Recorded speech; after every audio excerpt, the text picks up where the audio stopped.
but we're just getting booted up here. Dave, how are you doing? I want to make sure your microphone's working. Hey Brandon, can you hear me okay? Good stuff. You sound great, man.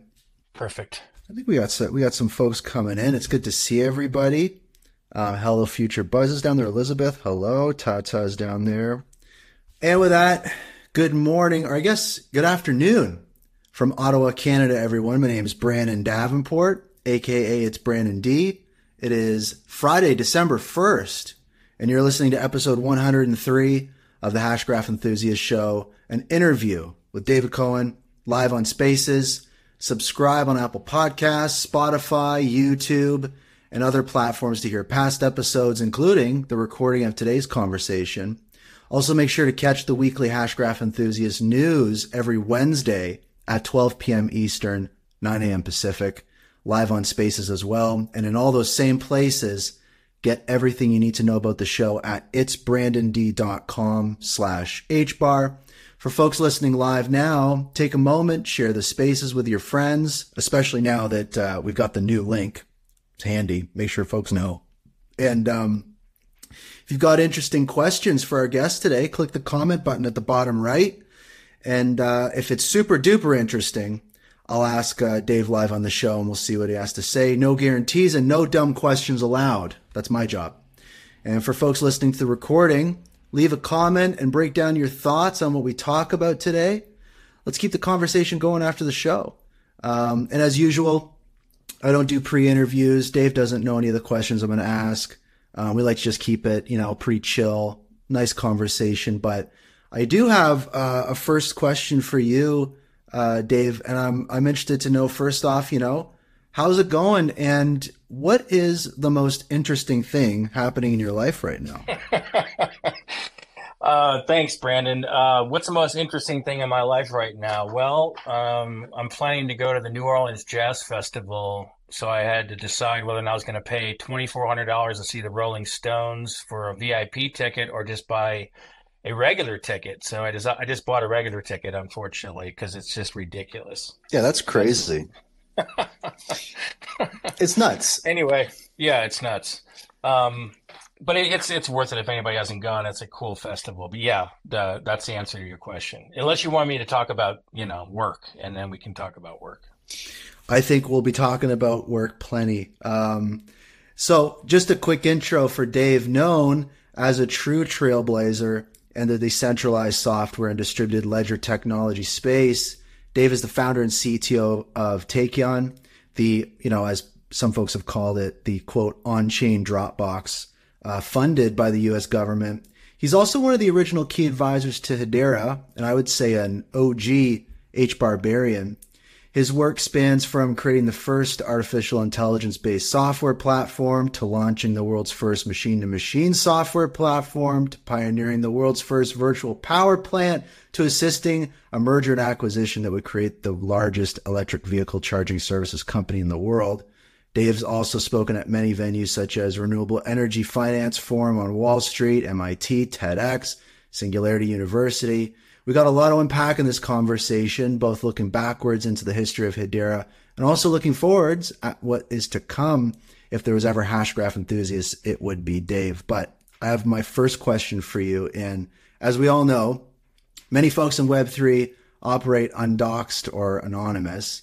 And I've had this random follower at AnonymousDave71 for a long time on Twitter. Always supporting the show and leaving great replies and always getting me thinking. And all I noticed was this funny PFP with the wig. But when I was back in LA, back in October for the Hedera community meetup, shout out to Elizabeth down there, Hello Future Live. I ended up in a conversation with this cool guy who shared some kind words about the show. And we ended up chatting about music, how hard it is to get a band together, and kind of reminiscing about the quote unquote old days of Hedera. And it wasn't long before the dots were connected. And suddenly I realized, oh, I was talking with an original advisor to Hedera. And I was talking to Dave. And immediately the conversation evolved into some really crazy stuff. But soon enough, I was pulled away to another conversation. I didn't get the chance to keep going down the rabbit hole. But here we are. And here's my first question. Now that you are no longer really anonymous, are you going to keep the iconic profile picture of the sunglasses and the wig there? Of course. I mean, that all came back from because I was one of the original people on the Telegram group. And if anyone remembers, back in 2017, 18, there was a lot of really strange things happening on Telegram. And I just decided I didn't want to be exposing myself to the Telegram freak show. And then, not that Twitter is any better, but I see no point in changing anything. I think people that know me, and maybe now after this cast, people can be clear on who it is. The people I care about, which are mostly now the people in the Hedera ecosystem. There's other projects out there that I certainly somewhat respect, but I'm really kind of I don't know, it's hard for me to really look at other projects, to tell you the truth. But yeah, I think the answer is yeah. But that's from a Halloween. See, the funny thing is that I took that picture, and I used to have I have dachshund now, but I had a little dachshund puppy, and I don't know if he was that. I think I took that out of the picture. But the funny part of that picture is that there used to be this meme called "What's been seen can't be unseen." That was kind all of right. that's Yeah, what I yeah. was looking at when I took that picture. Anyway. That's fantastic. Yeah, I love it. And what I was going to say is one thing I'm really looking forward to about this conversation is kind of like there's this kind of history to this network and this community, and I think you've really been there for a lot of it. And I kind of want to go back to the beginning a little bit. And you had mentioned to me last we spoke, back in the summer of 2017 when founding Taekion, you had explored all kinds of DLTs like, Ethereum and IOTA. And I think you were actually an advisor to IOTA as well. And later that year, you met Manson Lehman and had a light bulb moment. And now I'm super curious about two things. What happened during that meeting to cause the light bulb moment? And what series of events led you to become an early advisor to Hedera? Like what roles did you kind of play as an early advisor?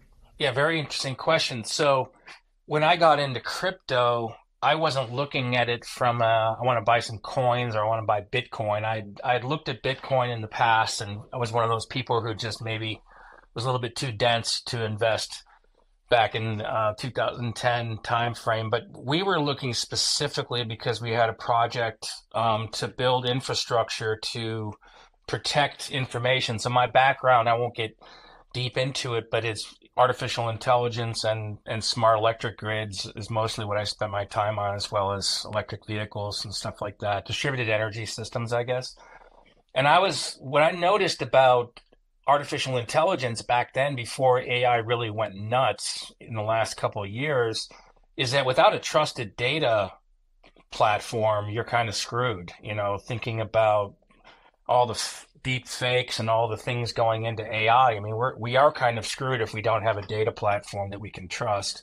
So I was looking for where's the project that I could build it on. Literally, that was as simple as it was. And so I joined IOTA before they did their $1.7 billion token launch, and everybody was all excited. And I thought IOTA was really cool. And then I realized the founders were just not, they didn't have what it took to really pull off, anything that we wanted to do with some of the, big players we were talking to. And so then I met Manson Lehman, and also we were working on, I don't know if anyone knows this, but we evaluated all the asynchronous Byzantine ABFT consensus protocols, because one of our requirements was to have ABFT, because if you have a partition in the network and everything goes down, you want to continue with integrity. And so our system requires that. And so we built our own ABFT consensus mechanism. And then I met Manson Lehman, and I'm like, I just talked to Lehman for about 3 minutes, and I just completely just changed everything. I told my partners, I'm like, we're working with Hedera on this. We're going to build it on Hedera. And at the time, we couldn't really do that.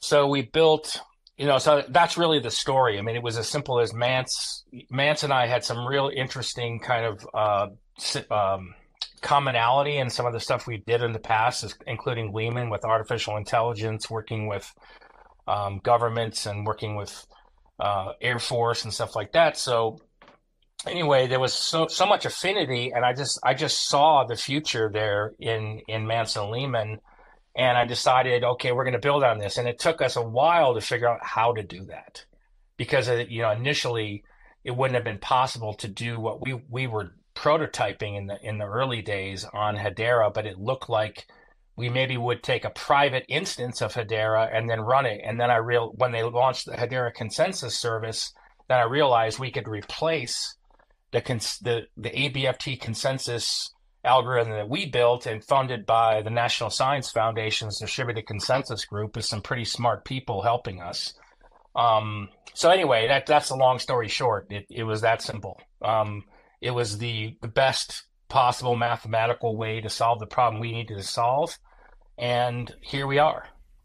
That's awesome. And real quick, so when you look at like, I think something I'm really curious about is like when somebody is, you know, an original advisor to Hedera, what kind of capacity was that in, or what kind of did that look like? I mean, in the early days, Manson Lehman were swirls, right? And then they formed Hedera Hashgraph, and then there was advisors, and there was at those times I was traveling around a lot doing before whatever you want to call that thing that I don't want to like to mention.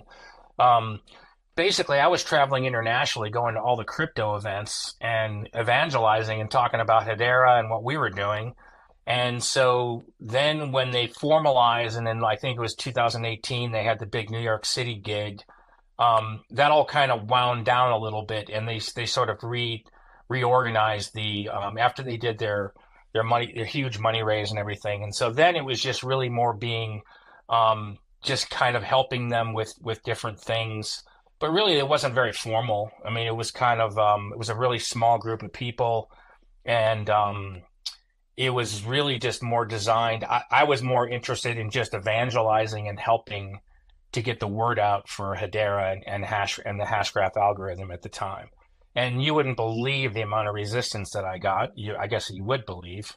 Yeah. Just like now, I mean, that people would just blank out when you started talking about anything but Ethereum. If it's not Ethereum, I don't Right. want to talk to you. It's like, so yeah, it's been a lot of just sort of uphill battle, but I've seen this before in other industries. I saw it in renewable energy. I've seen it in the cannabis industry where people are just denial of new technology or new things.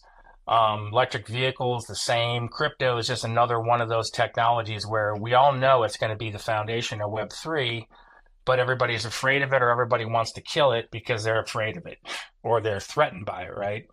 So, yeah, back in the old days, it was really just me just going out and trying to evangelize and speak about Hedera. So there's a fair amount of stuff online. If that people search my name, and I'd probably find about 10 conferences that I spoke on behalf of Hedera. That's awesome. Yeah, I think that paints a very kind of that adds a little bit to this picture that's been painted of the early days of Hedera. Like we get drips and drabs from all sorts of various people, but your perspective is really interesting because there's also kind of this organic community component to it. I remember like when we were in LA, we were just kind of talking about some of those things from a community standpoint. And like, you know, I want to explore the past of Hedera a little longer with you because most folks in the Hedera community arrived like, you know, 2021, 2022. I arrived a little earlier. But again, like you were saying, you were really here kind of day one. So what was it like before there was a Hedera community, kind of as we know it today? I think passing along this kind of history will help future people in this community kind of understand where this community came from, what those early days were like.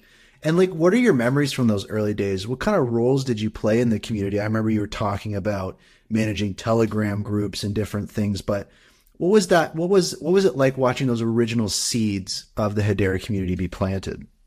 I mean, I would just say, to try to just keep it kind of concise, is that most of the everything that was going on before the mainnet launch was really all about the Hashgraph algorithm.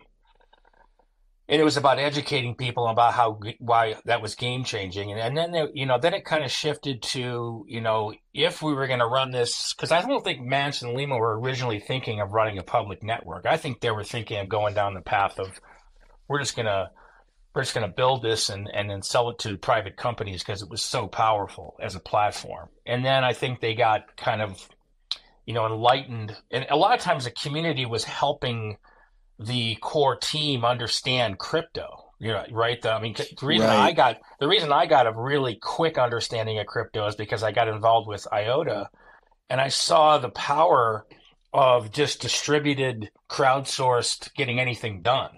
It's just so much more. It's happened so much faster and so much more elegantly that I'm still blown away from it, about DAOs and the whole concept of, I call, strength in numbers. But so really it was really more about the algorithm, and that's all I really cared about at the time. And then when they started talking about the network, I think it became very clear that not only would this idea of the governance of having governing council members be really unique and be really a strong notion to kind of build credibility, but also, if this thing is really doing the type of transactions that we think it's going to do, the node operators are going to do really well. Like if you talk about passive income, I saw some of the numbers in the beginning, and that's kind of why I was so excited about it.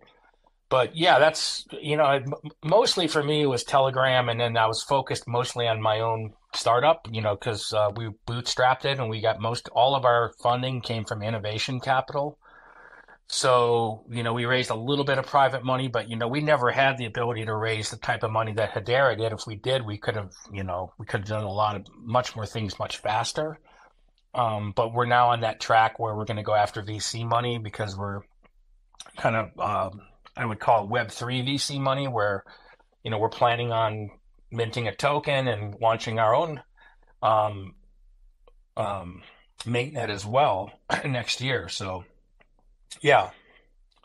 I'm, I could go on and on, but I think people probably want to get to maybe some of the meat of what we're doing. Maybe I don't know, but Oh yeah, I think this stuff is fascinating. And again, I want to respect your time and make sure we talk about Taekion. But I think that if we do have time, we'll definitely kind of circle back to it. But before we chat about Taekion, I just wanted to maybe create a bit of a kind of contrast here of, if you could travel back in time to 2017 and tell past Dave about what Hedera has achieved as of December 2023 and all the ways the ecosystem changed, how do you think past Dave would react? Would he be underwhelmed? Would his mind be blown? Would he have expected something totally different? really good question. I at the time believed that this thing would have surpassed Ethereum 2 or 3 years ago. Um, and I also believed that I knew the regulatory situation was going to blow up, and that people that were doing things were going to be hurting from some of the decisions they were making. Like we filed with the SEC, a Reg D filing for our small money raise from the beginning, and before Hedera even did, because I didn't want to take any regulatory risk. Um, but I don't think I'd be surprised at all. I think the surprising part would have been, why isn't Hedera number one on Coin Market Cap, is what I would have been saying, because I thought it was just like, superior to everything else. And now in retrospect, having spent so much time with all the cryptoverse, I have a pretty good understanding of that. It's that, I understand the focus on enterprise and corporations and all that, but they've never been the innovators in any industry. They're always the startups that innovate, which, that's what Manson Lehman really started as a startup.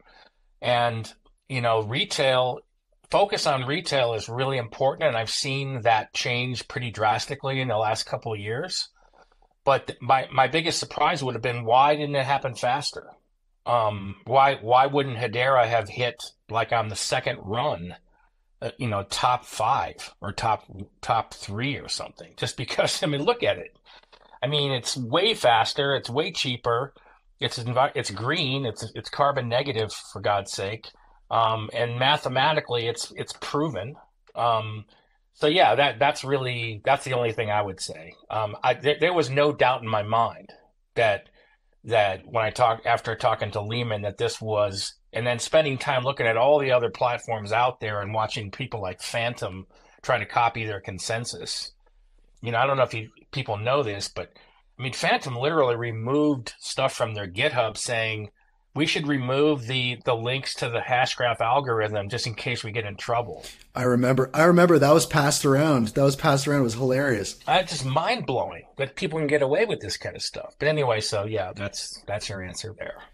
Yeah, no, I think that's a great point. I think that just, again, just touching on that is like, I think it's kind of, it speaks to what you said regarding, that those headwinds, that the fact that this is such a disruptive technology is like, I think that's much more intense than we originally anticipated, because like, this industry, the crypto Web3 industry is arguably dependent on, hidden fees and all sorts of different things. And some of these less efficient networks, when you have certain efficiencies, it creates opportunities for profit. And when you have a disruptive technology like Hashgraph, it can definitely threaten that. So do you think it's a case of it's less oomph from Hedera's end and more intense resistance from the other side? Yeah, it's not as simple as just focus on retail. I mean, there's actually a lot of people made their plays around Ethereum ecosystem in the last run. And now they've got they've embedded all their early investments in Ethereum, so they don't want to see something that'll beat them because they're afraid Right. it's gonna affect their investment. But eventually, on an eventualized basis, I couldn't tell you which if it's going to be this bull run or the next one. I hope it's this one. I think everybody hopes it's this one. There's going to be kind of a blowout in terms of just people are going to start coming on board faster than anyone's ever realized. It's just going to happen. I mean, we've already seen a couple of things like that, but you can't deny it. It's going to happen. Yeah, I think that's a shared sentiment. I think we can definitely all feel that a little bit. Now, let's talk about the present. Let's talk about Taekion. I've actually talked about Taekion before on the show at length, kind of when that original HBAR Foundation article came out. But I think it's been flying under folks' radar a little bit. I think maybe some of the community were aware of it, but my thing is kind of like, I want to know more about it. I want people to kind of dive into it a little more. So what was the inspiration for Taekion? Who is it for? What's the main problem you're solving? And what should Hashgraph enthusiasts be most excited about? Yeah, so to cut to the chase, I mean, it's designed to be a platform that basically is immutable. So we decided we wanted to have data safe, tamper resistant, verifiable, and trusted over the whole life cycle of the data. And to understand that, you have to go back to what the current state of what I call decentralized storage, the Filecoins, the storages, the SIAs, these guys, their stuff is not working. They've got negative revenues, and most of the files that they store on these things are junk files, they're not critical files. Their revenues are going down. If you look at how they make revenue, they've got a negative, like 90% of the cost going to pay the node operators is just negative revenue. And a lot of these are in China. The files can't be deleted. If you look using decentralized storage, files can't be guaranteed to be retrieved. You can come up with some kind of maybe it'll happen, but we can't guarantee it. And so, I mean, you look at cloud and current distributed storage, you can't get complete file immutability. You can't get 100% availability guarantees or end-to-end encryption of the entire file. And I can explain that later. There's something about end-to-end encryption, meaning from when it was created to when it's actually ends up where it ends up. So like we basically solved that problem. The problem we solved and patented was getting an entire computer file system and turning it into a blockchain. So I don't know if people know what that means, but every Unix-based, Windows-based, Mac-based computer has a file system that basically does the whole directory system where all the files are. It organizes everything about all the different objects in the entire computer. So we went right to we could take that whole file system and turn it into a blockchain. And while we're doing it, we're gathering that data at wire speed. So basically, the Taekion file system that's patented, it cryptographically links the data at the point of creation, and then cryptographically hashes it together. So while it's being put on a blockchain, it can't be tampered. And then once it's on the blockchain, obviously you can't change it. So because we're using ABFT consensus, and now the proxy for that is using Hedera consensus service, which is ABFT, we have local state integrity, which means that if everything blows up and there's enough nodes to survive, then those nodes will be able to remember everything that happened when whatever bad thing happened, the whole Byzantine problem. So it's to someone who's looking at storing an NFT, this might be like, well, why do I care about that? Well, the only reason you care is anybody who has anything of value that wants to store. And I think all data is valuable. Some is what's called mission critical. Some is called life critical. If you're operating an autonomous driving system for a Tesla, that's life critical. You don't want anyone tampering with that data. Our system was designed with patents around not only how to get the data into the blockchain, how to put it on a blockchain and make it so it doesn't cost $3 million for a gigabyte, and then be able to retrieve it very easily. So what we decided to do for the Web3 space was, because we wanted to create a very lightweight version of what we tested with the US Air Force and what we built on behalf of National Science Foundation and did all these patents, we wanted to create a very easy to use Chrome browser version that connects to Hashpack. So we have that currently running. It's just it's what's called a private beta running on the Hedera testnet. And we now have the capability to run it on the mainnet as a private beta. And we've signed up like 150 people. Those people will get early access to when we do launch our token and launch our mainnet. There'll be things that we can't talk about now, but it's coming. We're just trying to do things at the speed of reality, and then also take into account where the market is right now. The market's in a pretty, I don't know, sort of dark before the dawn state. Yeah. But there's a lot of technical stuff I could talk about. The main thing that people need to know is when we run our network, it's going to be decentralized to the level of, we'll probably have permission nodes in the beginning, just like Hedera. But we're going to have trusted parties, possibly even including nation states, and possibly GC members, so we can promote that high level of trust. Any kind of Web3 metaverse data, mission critical data can be stored on it. The solution to storing enterprise mission critical data is a little bit more complex, but we actually have all that stack completed, and it can be downloaded from Amazon Web Services, and it runs in Google Cloud. We also received a nice kind of prestigious funding grant from Google Cloud to kind of run this for the next 2 or 3 years. But a lot of the people that are in the Hedera ecosystem are maybe more interested in DeFi and wallets and NFTs and stuff, and that's great, because the current version of our light version is perfectly set up, and there's an API that's not complete yet, but eventually we're going to be integrated with Citadel Wallet. We hope to integrate with Hashpack. We hope to integrate with some of the DeFi platforms and all the kind of the ecosystem players, maybe Galaxy, that they have particular data that they just don't want to worry about ever having to retrieve again, and they want it to be secure. That's where we fit in. But our cost structure is either equal to or less than people like Filecoin.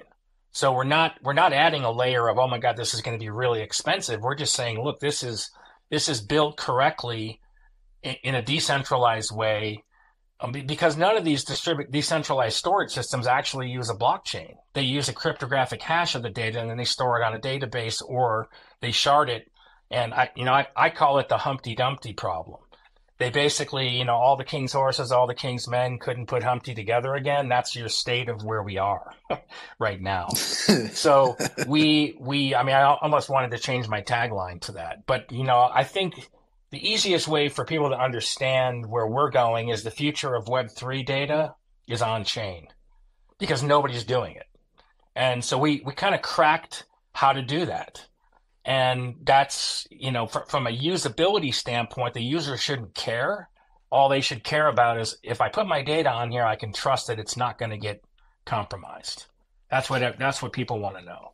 So, who knows? If you have an NFT, we don't know what these NFTs are going to be worth in 10 years. Do you want the chance of, this industry is known for one thing that was a big surprise to me, because I've worked in enterprise software most of my life, which is this idea of rugging. I never even heard the term before. It's like, what is that about? I'm just going to disappear and I would take the money and run. I mean, I guess you got fraud, but most enterprise software companies, I mean, you either go bankrupt and there's a court system that divides up and everything, or you create, you take your code and you can make it so that the code's available to anybody if you go bankrupt. You can do all these things in the enterprise world. In crypto, I don't know why you trust anybody of these startups where they don't have credentials or they're not telling you who they are. Like our website has our LinkedIn profiles on it. We're not in any way trying to shadow ourselves. So anyway. No, that's a great point. Says the guy in the wig with the sunglasses. Hey, how do you know it's a wig?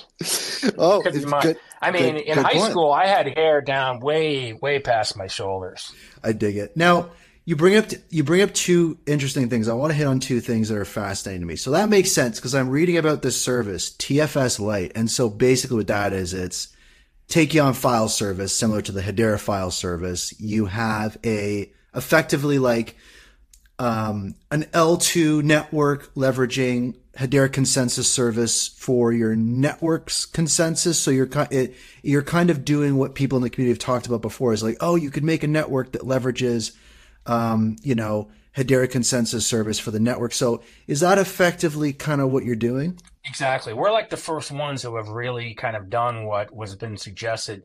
So I don't know if anybody knows this. It's an open source stack from Hyperledger. It's the Linux Foundation. Right. So the original project that we built ours on was called Sawtooth, and it was donated by Intel. So originally when Hyperledger brought in IBM, they brought in Intel, they brought in some big corporations to kind of build an open source set of stacks called Hyperledger, but there's different chains. So we modified and created a long-term support version with some partners over the last 3 years so that it could be put in a cloud and people could trust that if they're going to use it, it's not going to be like just a science project, which a lot of GitHub code is. It hasn't been really tested. So when we say blockchain, we're using an actual blockchain, but it's not a blockchain that has transaction fees or staked network or anything. It's a private blockchain. So when we run our public blockchain, it's still going to be permission nodes, but it uses the public Hedera network.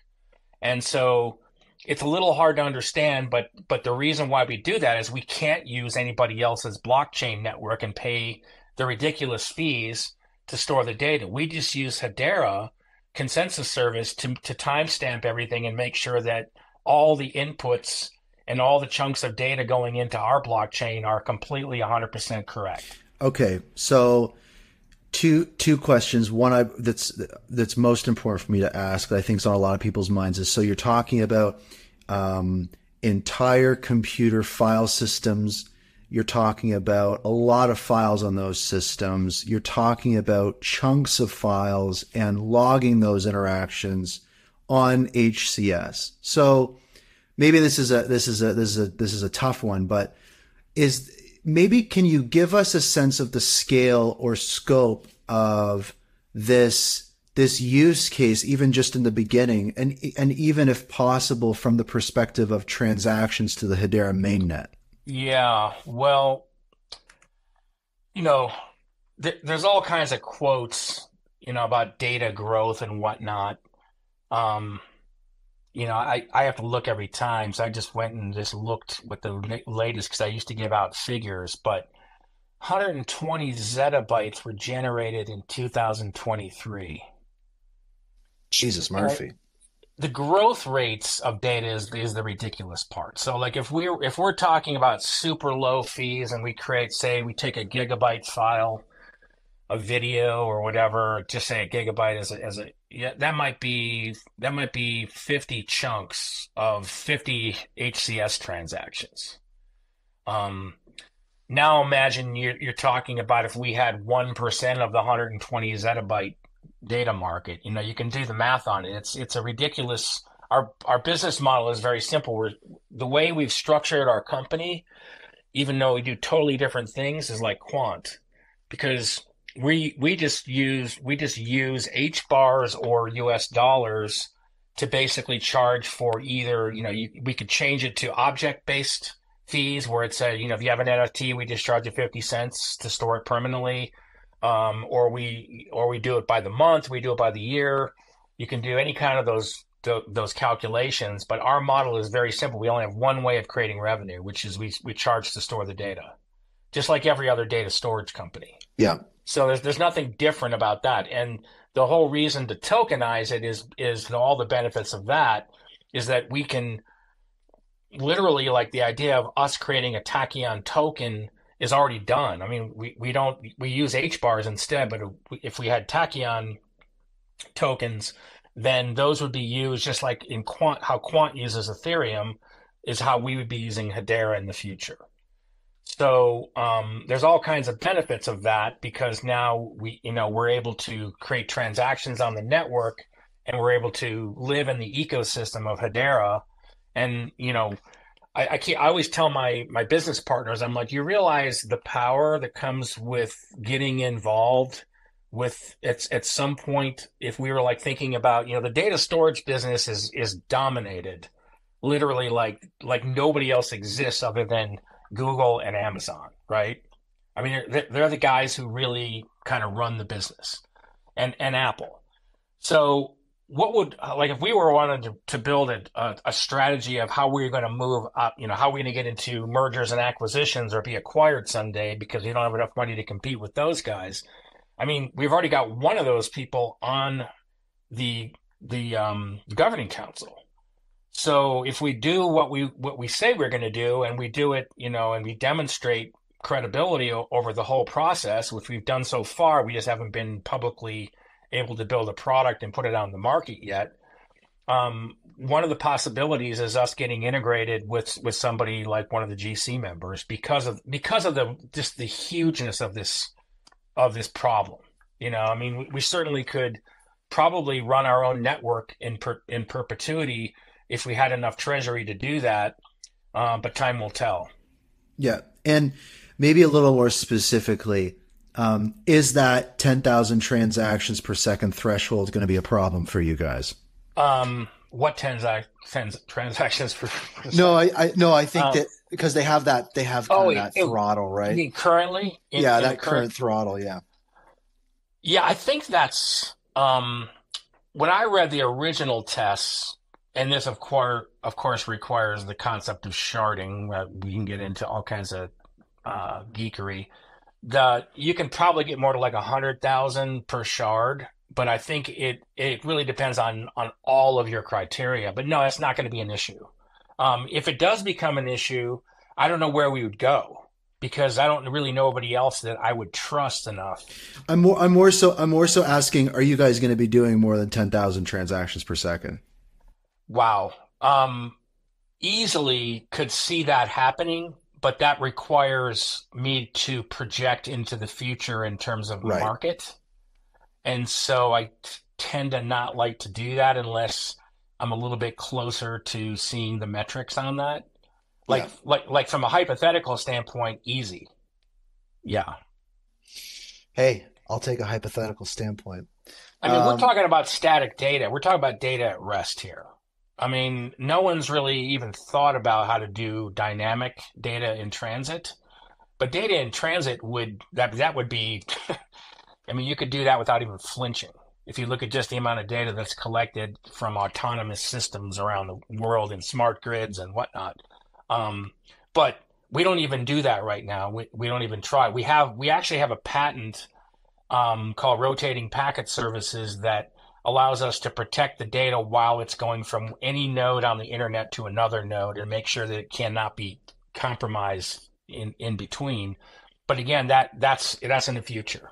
Right on. Okay. Oh no, I love this. I think that this is such an exciting, cool use case that you're right. There's so much nuance to it and there's so much complexity, but you do a really great job of breaking it down. And I think once people kind of get it, they're like, oh, crazy. And another element to that, something that you referenced Filecoin. You're indirectly referencing IPFS.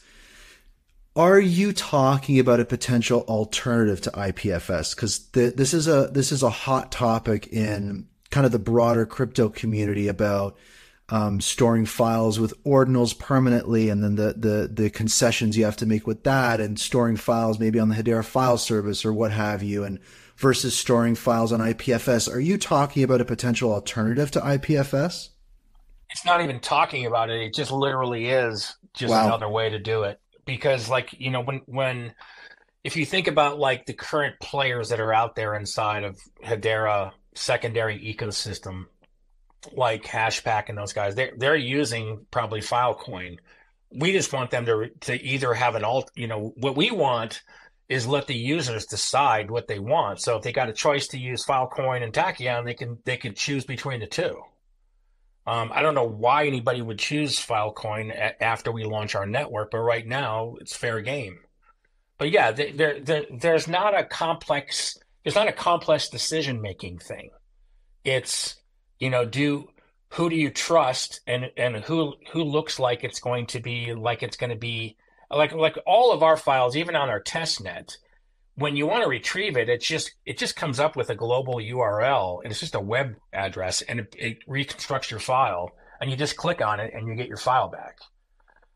But the difference is, instead of clicking on it and then you're relying on an entire decentralized network of nodes to be able to collaborate and say, we're going to give you your file back, you're just getting it back retrieved from a cryptographic hash on on multiple nodes, but on a blockchain. And again, the Hedera file service was created just to kind of, like, I think, store small amounts of data. Yeah.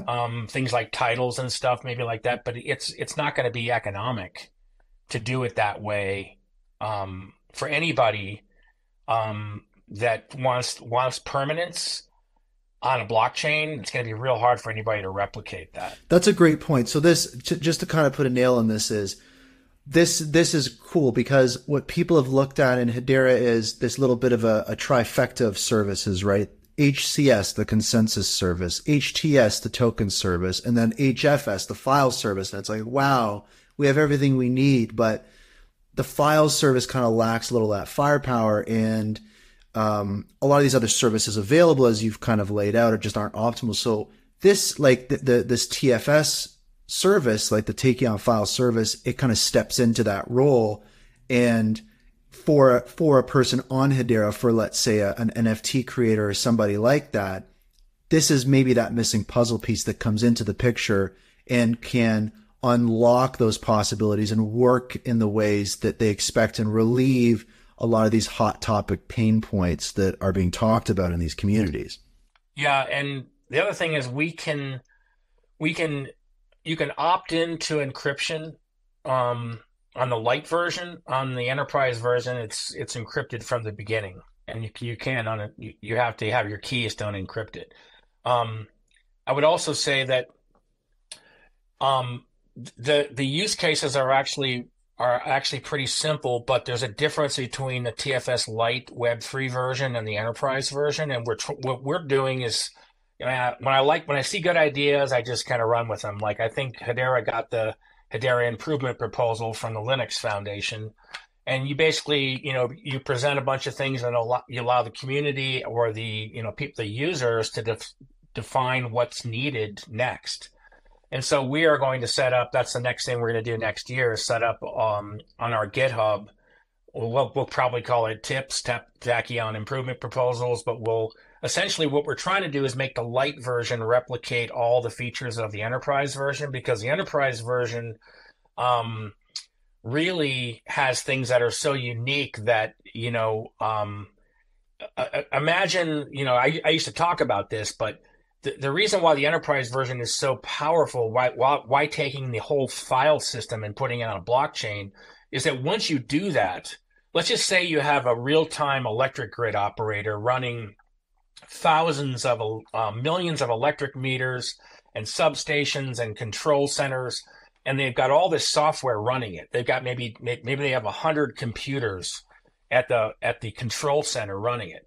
Well, if you go to them and say, we want to take all your data and we put it on a blockchain, they're like, yeah, get the hell out of here, clown. Right. But what we do is we just ingest all that data once, and it becomes their file system becomes a blockchain, but they don't know it. And so dynamically, millisecond to millisecond, all the changes that are happening on that system are automatically protected on our system. That's the difference of what we do, and just saying, take the data out, put it on a blockchain. We're on the enterprise version, we're actually taking so the user doesn't even know that they're running on a blockchain, or care for that matter. All they care about is, I don't want my data to be compromised. And the most ridiculous part of this whole story is that people just generally don't care about stuff until they've been breached or hacked or they've lost money. Like, a lot of people probably don't understand that all their personal information was lost 4 years ago by the major credit agencies. And then Ledger loses all their customer data. I mean, come on. Ledger's supposed to be a Web3 secure company. And then they start talking about how they have your keys, so there's a lot of stuff that needs to change in this industry. And we have the technology stack that, even though we claim, you can try it out, it's actually pretty easy to use. It's a couple of clicks. In the background, it's kind of like the Google algorithm. I mean, there's a lot of stuff going on in the background, but the usability is literally drag and drop your files. Or if you want to take your whole, I don't know what people have Macs. I mean, I have a Mac. I've had Macs for the last 10 years, but I've also had PCs and Linux machines. You can take your entire hard drive and dump it onto Taekion right now. And that means that your entire hard drive will be protected. Now, it's not going to be the enterprise version where dynamically everything that changes, you're going to have to update it. But in the future, we're hoping to get maybe 80% of that functionality into the light version. Because right now, it's just a really secure way to store data. That's why you said Dropbox at the beginning. People understand what that is. So what you're talking about is it's kind of like, it's the difference between going back a little bit, but there was a service called Carbonite, and then we've got Google Drive. So like there were those services where you would just periodically, update your drive to mirror your computer and just back up your stuff. But then you have Google Drive these days where it will stream your files. So for example, in my Mac Finder, I open my Mac Finder, I see a lot of folders and files, but they're not actually on my computer. They're streaming from Google Drive. And when I drop stuff in there. So what you're talking about is, initially this is kind of like, for lack of a better term, like a manual backup solution on the light version. But hopefully in the future, you'll have more of those kind of streaming capabilities for things right inside of your computer. Yeah, look at Hedera when it first launched, and now look at it now. How many more features and bells and whistles and roadmaps. So we'll be adding a lot of the things, dropping them back in from what we have in the enterprise version, which is all private, on the public network. It's just going to take us some time to build it out and to build it correctly. But the vision, I mean, if you think about it, one takeaway from this that I want people to get is that, think about Web3. Web3 is built natively on blockchain, right? And blockchain associated technologies. Nobody else has even built, these decentralized storage systems are not built on blockchain. They use cryptographic hashes, they use proofs, but the only reason why they have to use a proof is because if it was on the blockchain, they would have the proof right there. There would be nothing to calculate, right? They have to do all these proofs because they're not on a blockchain. So I look at it like, why would you even think about a world in the future of Web3 built on blockchain without the data storage mechanism being built on the blockchain? It's that simple. No, that's a great point. What I don't want is all of our competitors to hear this, because it's like, I just give them good ideas that they probably don't know. But so hopefully this will stay in the Hedera ecosystem. It's just us and a few, maybe with the recording, a few hundred close friends.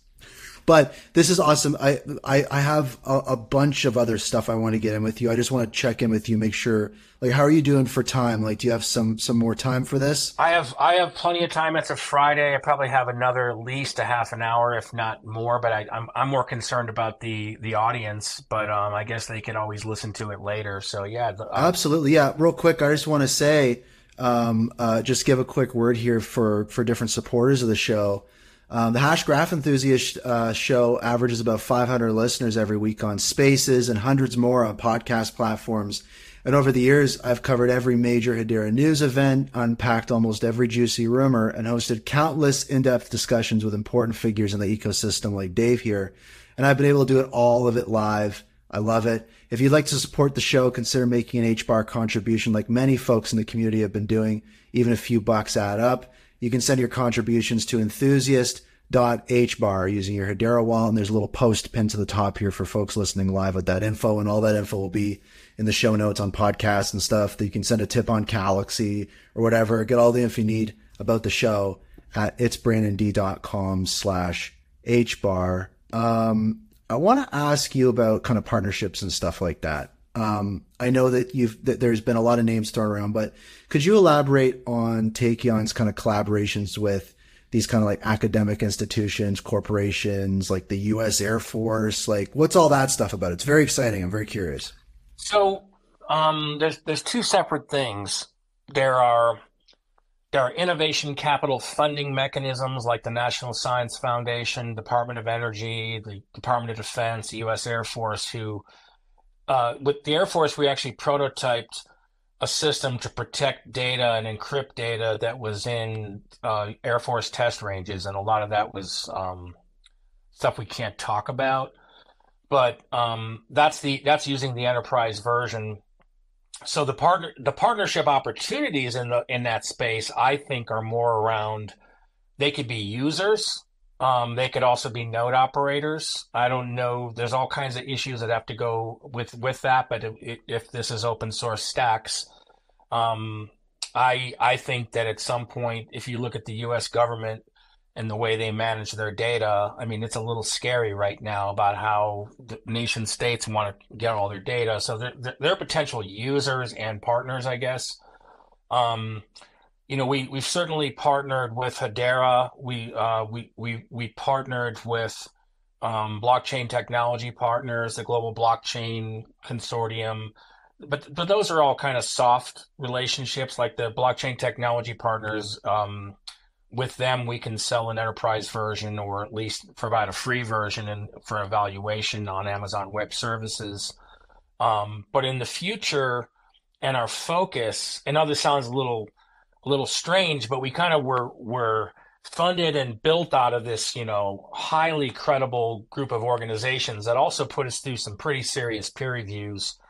Anybody who gets a Small Business Innovation Research grant from either DOE, Department of Defense, or National Science Foundation has to go through a lot of due diligence, way more than anything I've ever been put through in just going after VC money.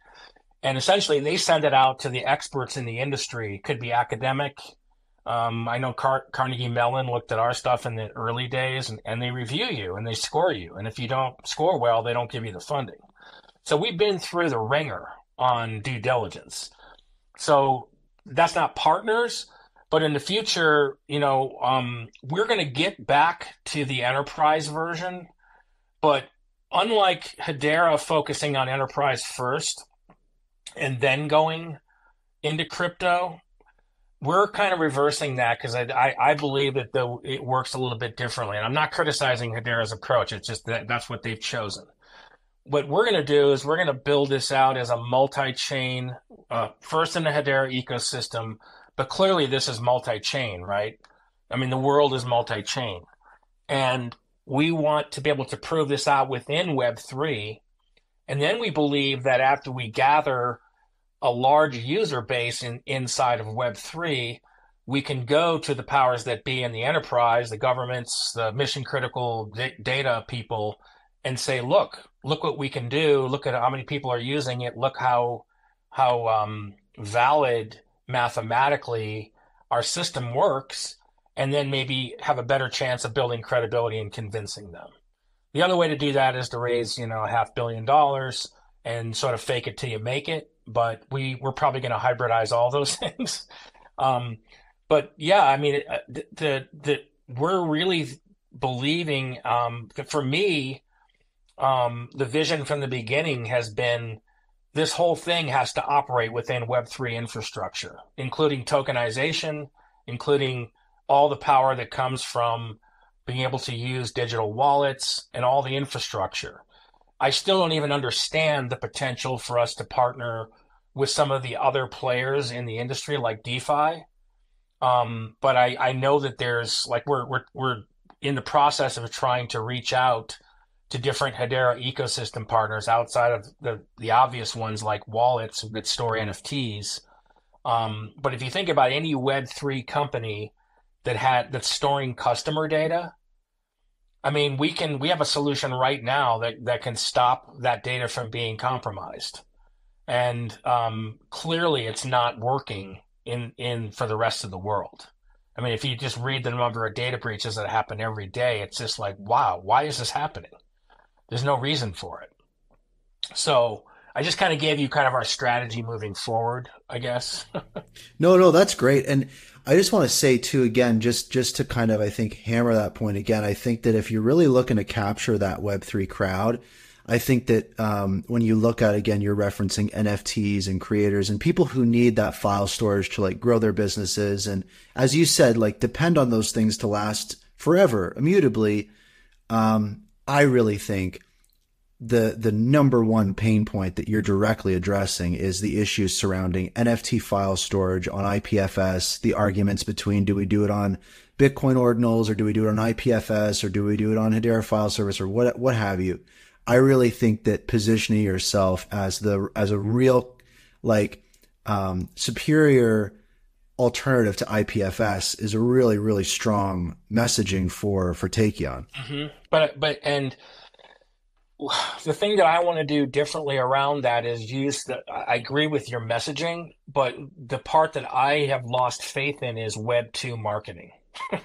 Because I come from that space. I just don't think it's relevant anymore. I think what I want to do, if we're lucky enough to move into the next phase, which means we will get some Web3 investors to move this forward, and this would be prior to us launching our mainnet.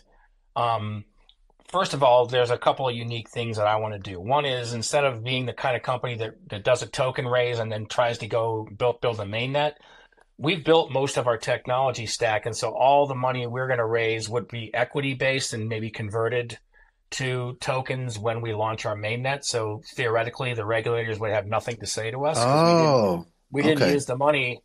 We didn't use the money to build a network. We used government funding, innovation. Don't call it government in the future. Just call it innovation capital. Okay. But the second thing that's unique is I want to really leverage Web3 marketing and Web3 sales tactics because I don't necessarily believe that a lot of the corporate press releases and all that has a lot of impact anymore because it just doesn't get out to a lot of audiences. And, sometimes, you can always do that as a secondary approach, but I clearly want to use, and we've done very minimal, if anything, related to marketing so far because I'm very conservative and I want to be able to tell people about stuff when the time is right. But clearly I want to use all the different Web3 infrastructure to actually build the awareness building part of our for people can know about what we are and why they want to use us. I want to use Web3 for that. So I think it's not unique per se in Web3, but it's unique for companies that are funded the way we were funded to kind of go. And by the way, the National Science Foundation has a whole group and they're like almost a mission impossible to get money from related to distributed consensus and all these blockchain. But they are 100% supportive of us kind of breaking through the mold and doing something totally different, by the way. So they're like 100% backing what we're doing, which is really kind of cool because they're like a very conservative science-based organization. That's fascinating. So what you're really talking about when you reference Web3 marketing versus traditional marketing, like, press releases and, albeit pretty like snoozeworthy type stuff. What you're talking about more is like, being active on X or engaging in Discord or leveraging, Web3 messaging protocols. You're talking about more of that forward looking, fast moving, social type of, marketing, really. Yeah, like all of our distribution partners will be Web3 ecosystem players. There are good influencers out there. I mean, unfortunately, influencers have a bad name because every once in a while, or maybe the majority of them are just, they're just not credible people, and they're only making decisions based on what they have, their token balance, right? But they're not all like that, and I think there's going to be a change in the whole sentiment around this, and that as the industry grows up and that a lot more people are going to be wanting to spend money in this area.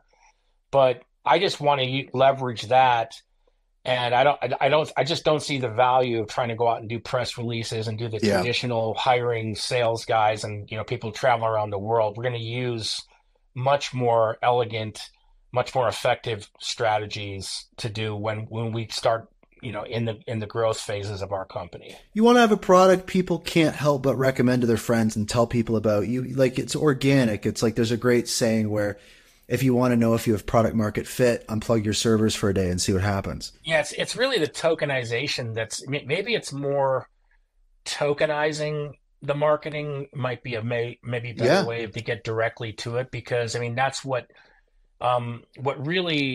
most people that I've met in crypto at the say they're at the wherever you want to call them. I mean, to me, the people who are the the people who participate in crypto are the original gangsters and the ones who are the power behind crypto. It's not the other way around.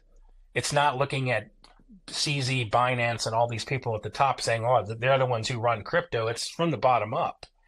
And so most people that I've met, and that's a lesson I learned at IOTA. I mean, people want to help and they want to be part of it. And if you tell them if you help, you're going to be compensated for that on an equal basis, and everybody's kind of like working to help each other. That's the most beautiful part about crypto that I see. I saw it in the early days, and it's still something that the corporate people still don't understand. And maybe they're threatened by it too. It could be that they're threatened by it. I think you really hit the nail on the head, and I think it's something that's talked about a lot. Is it's that disruptive quality, this kind of stuff that freaks people out. And I wanted to kind of just like, maybe this is a funny question, but it was just on my mind, is what's the story behind the name Taekion? I'm curious. Okay, so because we have these crazy patents, one of these patents is called Rain Cloak, and with that patent, we can take a bunch of computer nodes that are running all over the internet, and basically they shapeshift so quickly by changing that there's no way to ever find out where that node actually is. And so that was one of the patents we had. The other one was this rotating packet services allows us to kind of shapeshift and make it so that data transiting across the internet cannot be compromised or seen. So the tachyon particle was a hypothetical particle that moves so quickly people can't see it coming or going. It was like an Einstein thing. And the original tachyon was in like Star Trek, and it was all this super, and I just thought it was the coolest concept because it represented at the time kind of what we were trying to do. We were building like all these technologies we strung together were designed to make it so that a hacker or attacker couldn't figure out what's up and what's down because we're moving it around so fast. So that's where tachyon came from. And then I took the phonetic spelling of tachyon. So if you type in tachyon and look at the phonetic spelling, then I went and I said, oh, I better like protect this, and I better get the URLs and all that. So that's how we came up with that name. It's hard. Most people don't even understand how to pronounce it. It's like, is it Taekion? Is it tachyon? And it's got the TAE is the phonetic spelling of a tachyon particle. So anybody who's into like sci-fi would love it. Anybody that's into what that means would love it. That's cool. I always love knowing that, especially when it's a quirky name. I love kind of knowing the story behind it, and everything. So that's really cool. Now, I've got a couple other things I want to talk with you about, but I want to kind of maybe land the plane on Taekion a little bit. We talked a little bit about what the future looks like for you guys. Can you give us any kind of insights in regards to like the roadmap, or what are some major upcoming milestones, or are there any major milestones that have happened recently that people should know about other than just the HBAR Foundation article that came out? Yeah, so the roadmap is we successfully demonstrated a product called TFS Lite. It's a Google Chrome browser. You can download it from Google Chrome. It integrates with only one wallet, Hashpack, and it runs on the Hedera testnet. The roadmap has us launching the mainnet version of that, so that because we're sensitive to people not wanting to spend a lot of money to store their data in the early days, because this is still a beta, we'll probably make it something like, give us 10 HBARs or give us 10 HBARs and you can store 50 files or something like that. So the cost is nominal, but we want to put real transactions on the Hedera network. This works now. We just haven't sent out the new update. So that's in the roadmap. The second thing in the roadmap is all kinds of improvements and features that we're building. The real part of my roadmap that people should be aware of is we're working with Headstarter, and we haven't talked to Hashgraph Association and itsbrandond Foundation peripherally about how we're going to raise some more equity that can be converted to tokens, so that the real milestone that people should care about is when we mint tokens and we launch our mainnet. Because at that point, then all the stuff that's operational now will be running on a mainnet. It'll operate the same way the Hedera network does. There'll be an explorer. We'll have mirror nodes. We'll have the ability to look at that Hedera transactions, as we can do that now. I mean, it's currently available. So that's really the big, for us, that's the big milestone, is all the things leading up to us launching the mainnet. So precursor to that is raising some convertible equity to tokens, which we really haven't started yet, but we're kind of in the process where Q1 of 2024 is when we're hoping to close that out. And again, that will be, that's the big thing that's going on, because right now everything that we currently have works. It's just on the test net, and the next step is it'll be running on the mainnet. And the third step of that would be, actually, when I say mainnet, I mean the Hedera mainnet. The third step is running it as our own mainnet, still using the public Hedera network mainnet. Right, that makes sense. So there's kind of these stepping stones that come into place, and really what it leads up to is that kind of main one of everything switching over, tokens becoming available. Are you going to be doing these tokens on the Hedera token service? Yes, absolutely. Yes, we don't know the name of the token yet, but we've already have our structure around treasury and the tokenomics and all that. And I would say that I've learned a lot since 2017 in the tokenomics world, right, about what works and what doesn't. So we're clearly planning on trying to be on the very reasonable end of launching with a really good tokenomics story from the start.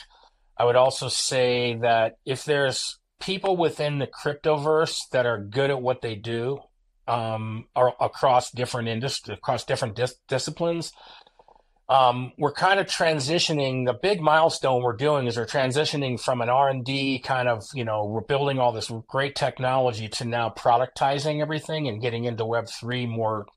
And so part of my strategy is to bring on board, after we raise some more money, some other players in creative marketing, and people that know about tokenization and all that works, and some other roles that we're going to be wanting to bring on board that we currently don't have on board. We don't have a lot of other than myself, we don't have a lot of Web3 knowledgeable team members, and I want to kind of really bias it towards two departments. One is software engineering, and the other one is people who understand the cryptoverse. It's really important to me.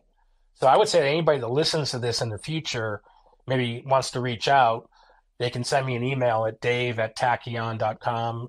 Taekion is spelled Taekion.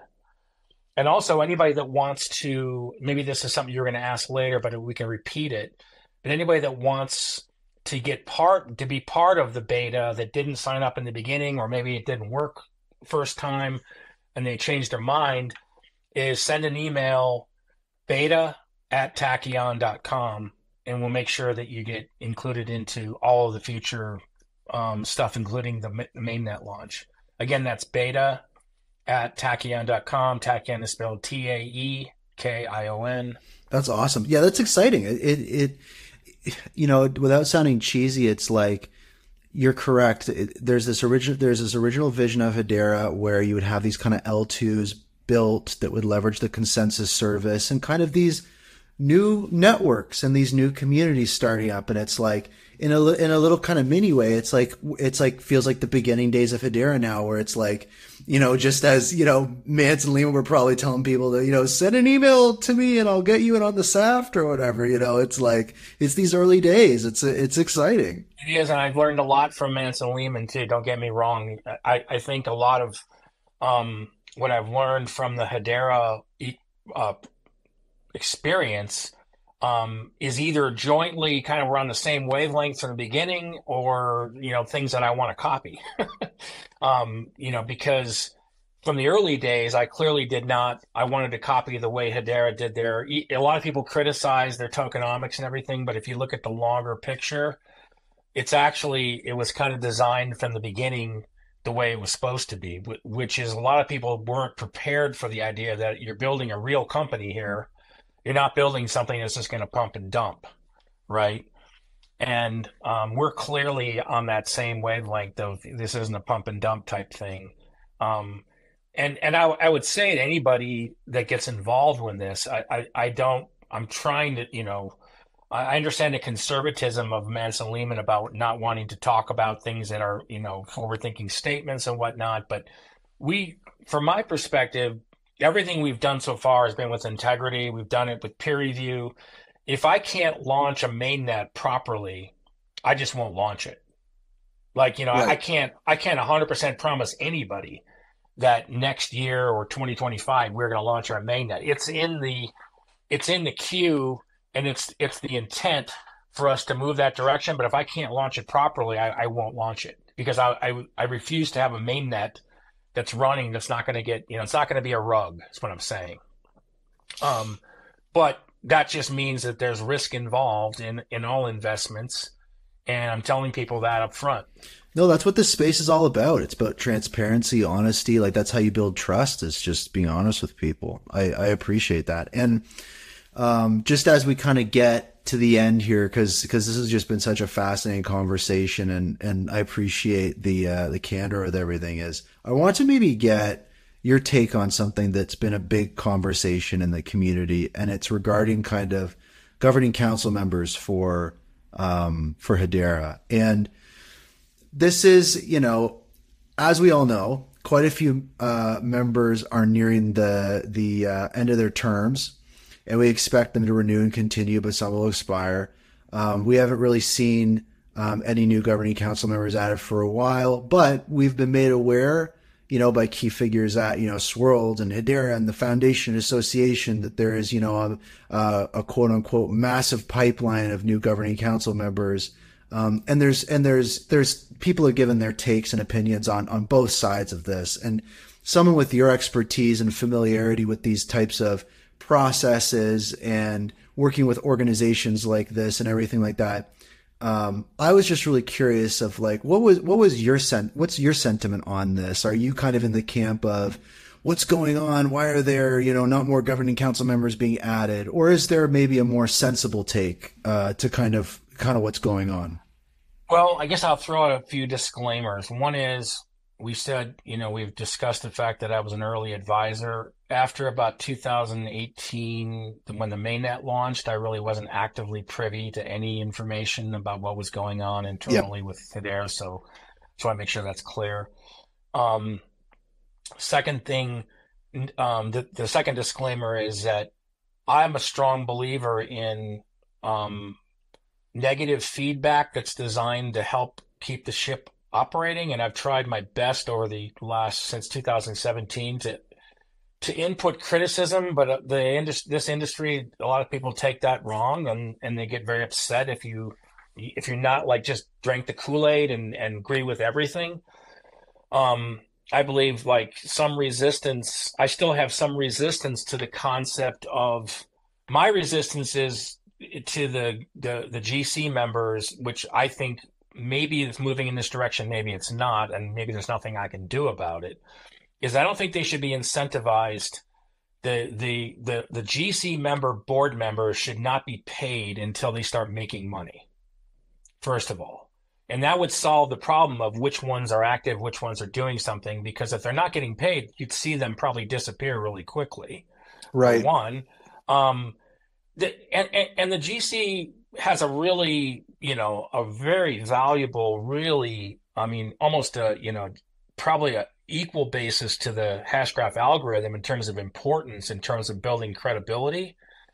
But if you're talking about who's making the decisions on the risk strategy of who's gonna live or die here in the future, these guys don't have enough skin in the game to really be making those calls. And so I guess I'll say something kind of provocative, because a lot of times I say things even on Twitter, and I think I'm surprised people don't get very upset with me about some of the things I say, because I kind of sound like a broken record on things until I get fixed.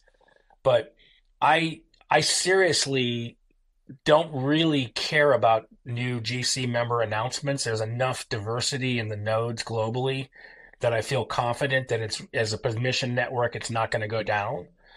I'm more concerned about getting community input. And so I'll just say straight up, I would love to see more dialogue and more talk and more people talking. And I know Elizabeth is really interested in this, and she's been great at trying to, make a lot of things happen. And not just her. There's a lot of people that I think agree are on the same wavelength. I would like to see a community DAO be beyond the council. I know it's kind of a crazy idea, maybe to these corporations. Well, the idea of a governing council to begin with was crazy. And I'd like to see community nodes like everybody else. Like they'd like to see that 2 years ago. And I get the sort of conservative approach to the network can't be broken if we allow that to happen. But this is so critical right now to get the community is really smart. I mean, this is where I differ. A lot of people just think, I've heard over the years, so many people say the community doesn't, they're just idiots. They don't know anything. That's not true. I mean, if you look at the founders of all the original crypto heads, these are some really smart people. And you can't just discount their inputs, because they've been operating in an industry that's been around since 2005 or even earlier, if you go back to the originals. And so the concepts of distributed, all the different things, there's a different way that how different things work. I'm not clear. Like, to me, if I were to say a GC member should have two criteria. One is they're expected to have some skin in the game in terms of they're going to put people on the board on these council meetings on a regular basis, and if they miss, they're going to be maybe taken off the council because they're not contributing. Second one, I think Manson and Lehman have already taken care of this one, which they're requiring. Maybe this is the hardest part, is getting an enterprise to agree to a use case is like mission impossible. Like literally, like to do something totally new and approve of it takes a long time within a corporation. So it's really fascinating that there's as many council members as there are. I think a lot of people just didn't believe this could happen. So I'm okay with the current council. I would just like to see the community listened to on a serious basis. Like, not just, tell us what you think, but allow us to actually vote on things. Because if you look at a lot of other projects, there are a lot of other projects talk about governance, and you can't just go wild west and say just everybody has an equal input and you just let it run without any supervision. I'm not saying that. I'm just saying, what's the next step here? It's getting community nodes and getting community input on the decisions made by the council. Again, some people are going to hate me for what for saying this. Some people are going to think it's cool. I would say that the vast majority of people in the community agree with you, but again, it all depends on how you,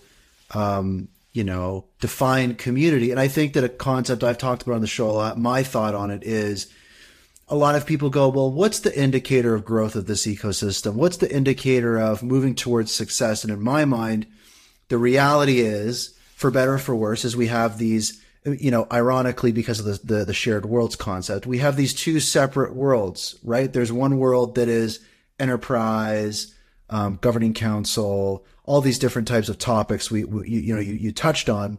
And then there is this, community, decentralized, degen, world. And they are kind of separate. And to me, it's that delta between the two. It's that space between the two.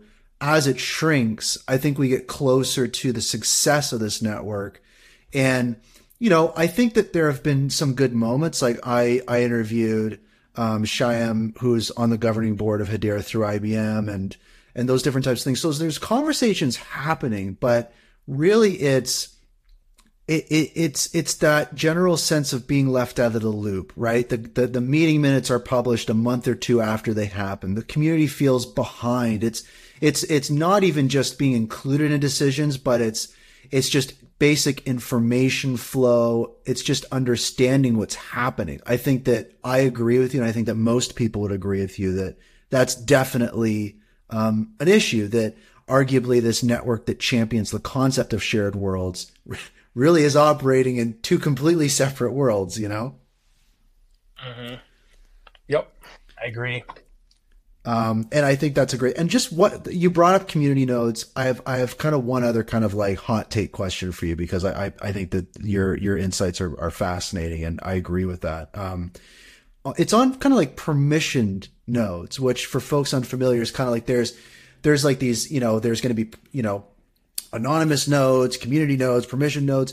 Permissioned nodes are kind of like the next step past like just governing council member nodes. And this is a topic that I'm really fascinated to get your thoughts on, because this is something, I and the community have been talking about. It's kind of like, well, if a governing council member were to leave the council at the end of their term, right, which is coming up, and there's a couple that are up for that, maybe one might, how would they continue running their node? Or is it assumed that their node would go offline? Because if they wanted to keep running their node, wouldn't that necessitate the activation of permissioned nodes? And I know everyone's talking about community nodes, but like there is this step in the middle. I was kind of curious of what your thoughts are. Like, what if a governing council member exited the council right now in the new year? What would they be able to continue running their node without permissioned nodes in place? I don't think so, because no, it's structured right now that you have to go through the motions and be a council member to run a node, which is fine. But permission nodes would allow anybody that's it's still, I mean, community nodes would still, the first phase is still permission. You still have to get permission. Yeah. It just means you don't have to be a council member, which I think is really important as a strategy. It's of equal importance. I still think the voting power of the community needs to be directly connected or coupled instead of it being sort of, separated. One of the potential, being an entrepreneur, when you're building startups and you've done it a couple of times and you succeeded, is you realize that you have to manage forward-thinking risks, right? And, one of the risks of running the Hedera network and not changing anything over time is that what if the Hedera network was doing 1 trillion transactions a month and the price performance wasn't any different? The risk isn't in the price directly. It's in the differential between the people who are bad actors or technically inferior actors having 100 times your market cap and be able to go to all the big corporations and say, play with us because we got the money. That's how the world works, unfortunately.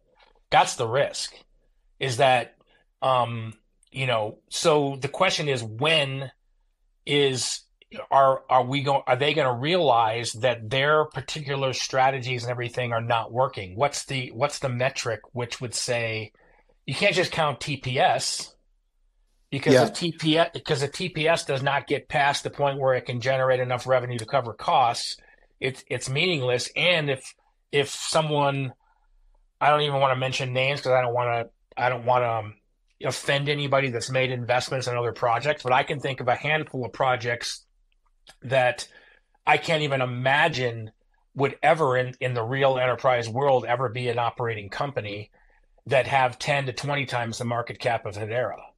And that to me is scary. The other thing that's scary is when the stack is open source, some DAO coming together, taking the Hedera open source Hashgraph algorithm and just running a competitive thing and running circles around it.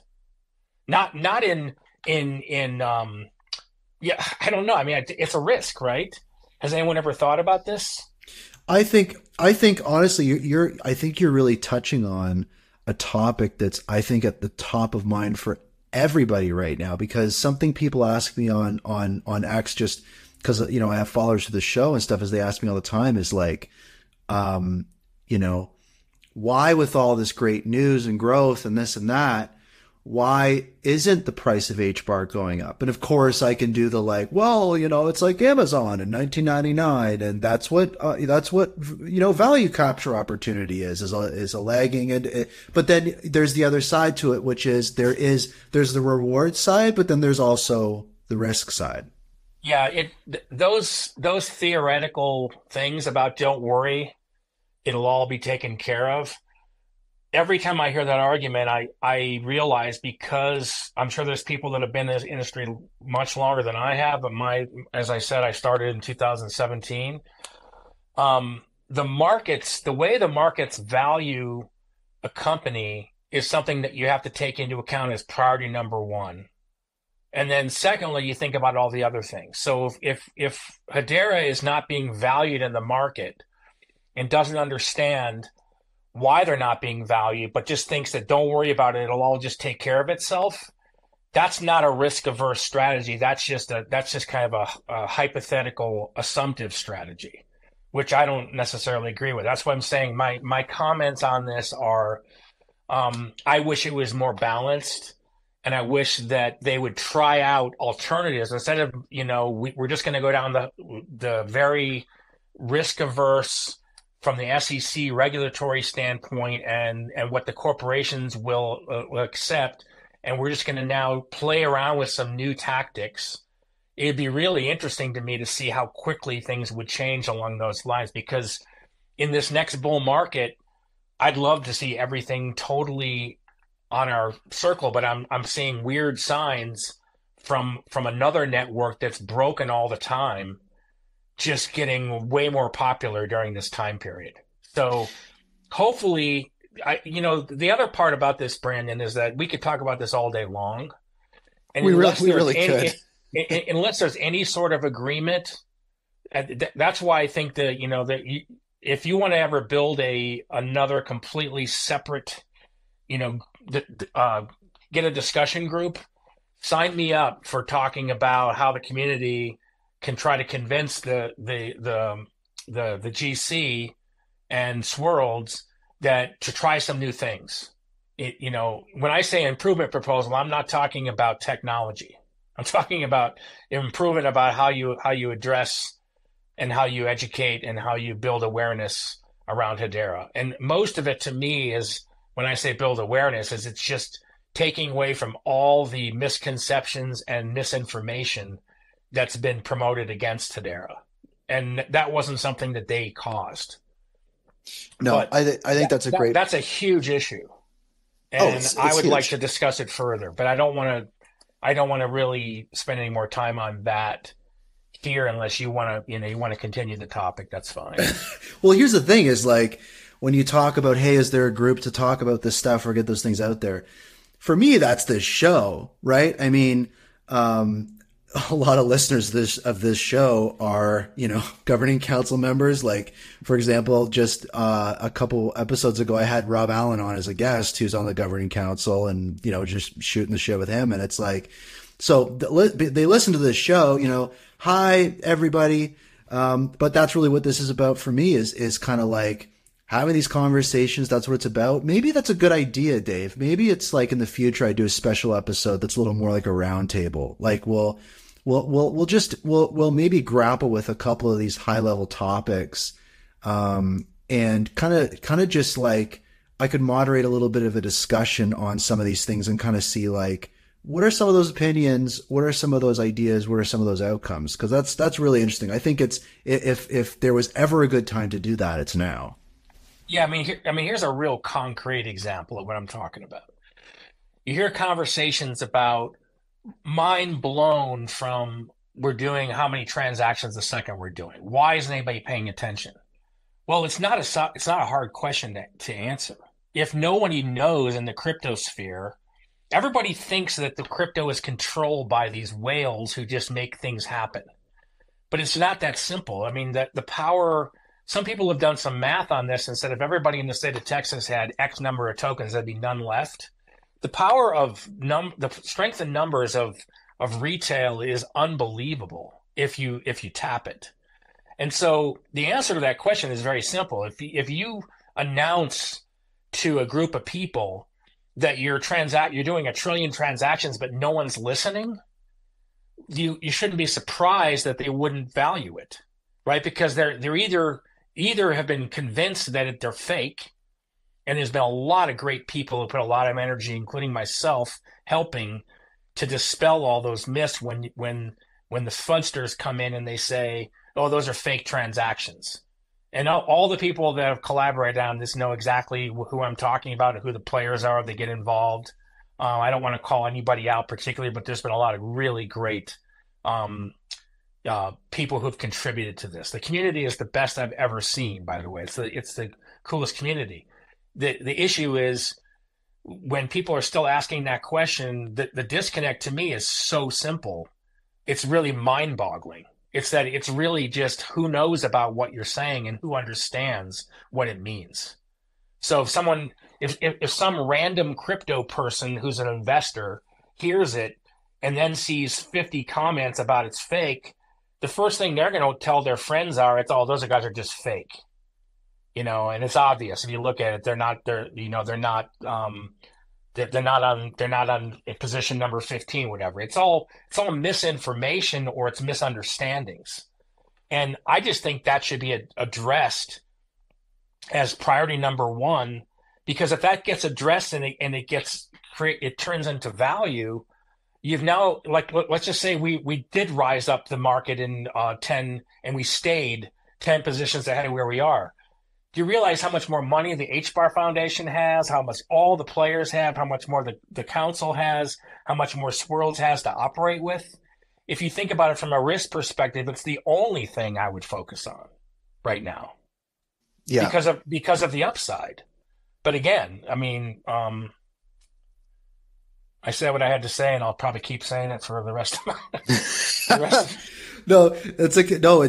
honestly, it's a great point. There's so many different ways to look at it. I think that's a great perspective, and I think you'll find a majority of people in the community agree with you. And so I want to land the show now, but before we do, I wanted to ask you a question that I ask a lot of founders, which is, what advice would you have for founders in the Hedera ecosystem? It is a very challenging ecosystem to start a company or a project with often limited resources, especially right now. But one I believe, and I think you believe, holds a lot of opportunities. So do you have any advice or insights on lessons you've learned or mistakes you've made that would be helpful for people just getting started with their own projects or companies in the Hedera ecosystem?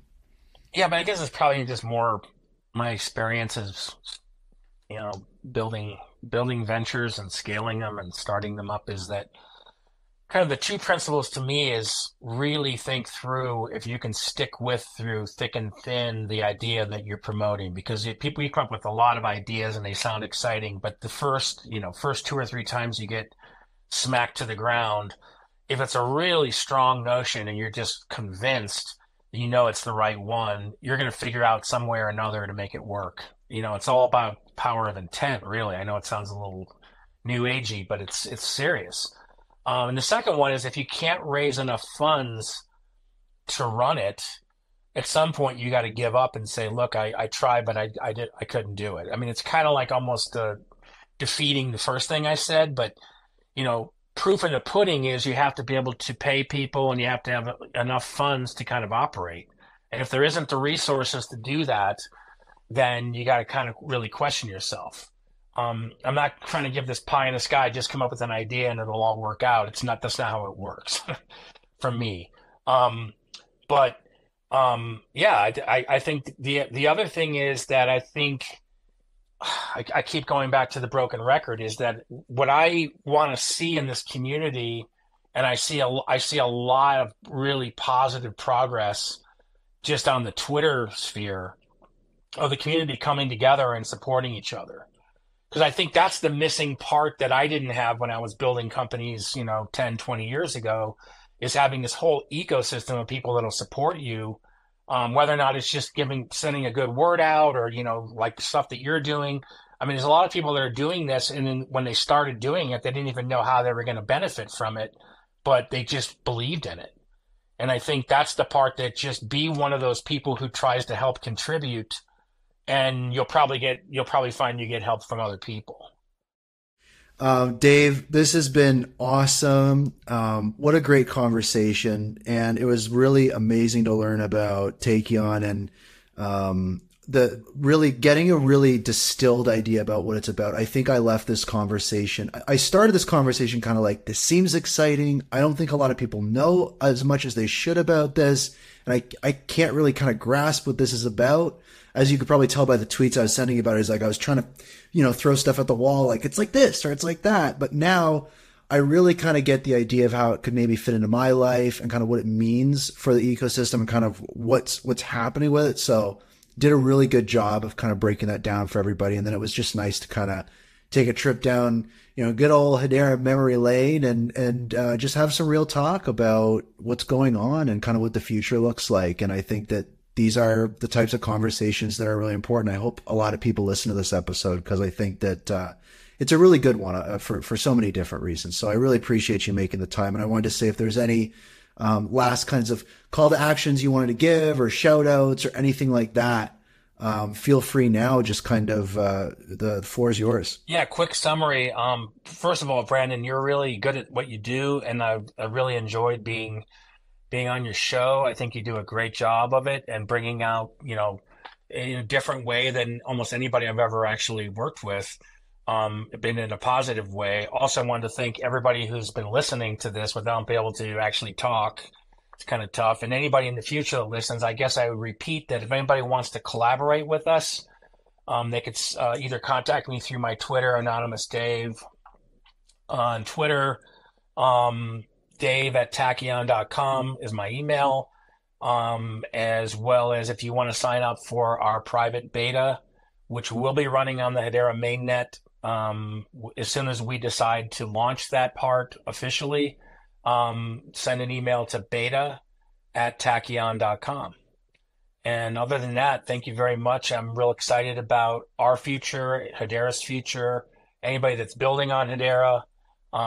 It's an exciting time, and I think, like I said, I think we're kind of in a train right now in a dark tunnel, but I can see the light at the end, and things are going to get quite a bit better for everybody. I think. Love it. I think that's a great way to end it. So that was Dave from Taekion, and what I'll do is I'll just wind down the show now and. Before I kind of share my quick thoughts on everything, big shout out to everyone listening live on the spaces right now. Another shout out to everyone listening to Apple Podcasts and Spotify and YouTube, and an extra shout out to all the supporters of the show. I think I share, my thoughts with Dave, which is, with challenges come a lot of opportunity. I think that's really what Taekion's all about. It's about looking at these problems and challenges as real opportunities. I hope that the governing council for Hedera really has that same outlook. Maybe they're looking at things that way. Maybe they're working towards those things. I've been told they've moved slow, but maybe they're moving in the right direction. But I think there's a lot more that could be done to kind of bring those worlds together. A community DAO on the governing council. I've heard it many, many times. and usually the most exciting, funny, outcomes are the ones that happen. So I imagine that we'll see that in the future, hopefully sooner than later. And with that, that's a wrap for Hashgraph Enthusiasts, episode 103, an interview with Dave from Taekion, live on Spaces and available on all major platforms. I've got another interview coming up next week, so stay tuned for that. Also, make sure to catch the weekly Hashgraph Enthusiast news every Wednesday at 12 p.m. Eastern, 9 a.m. Pacific, live on Spaces and in all those other podcast places. If you'd like to become a supporter of the show, you can send an HBAR contribution to enthusiast.hbar. And you can, just send it with your Hedera wallet. The full Hedera address is in the podcast show notes. You can do what you need to do. There's also a post pinned to the top of the Spaces here with all the info in there to contribute to the show. Get all the info you need at itsbrandond.com/hbar. A bunch of information about this episode will be available there. I'll have some show notes and some other information about some things we talked about. And as usual, for everyone listening right now, if you see someone you recognize, send them a DM right now. Ask them what's new. If you see someone you don't recognize, again, reach out. Let's stay connected. Make sure to follow Dave. If anyone else is doing interview shows out there and everything like that, have Dave on the show. Just an amazing guest and a wealth of information. And with that, hello future, goodbye past.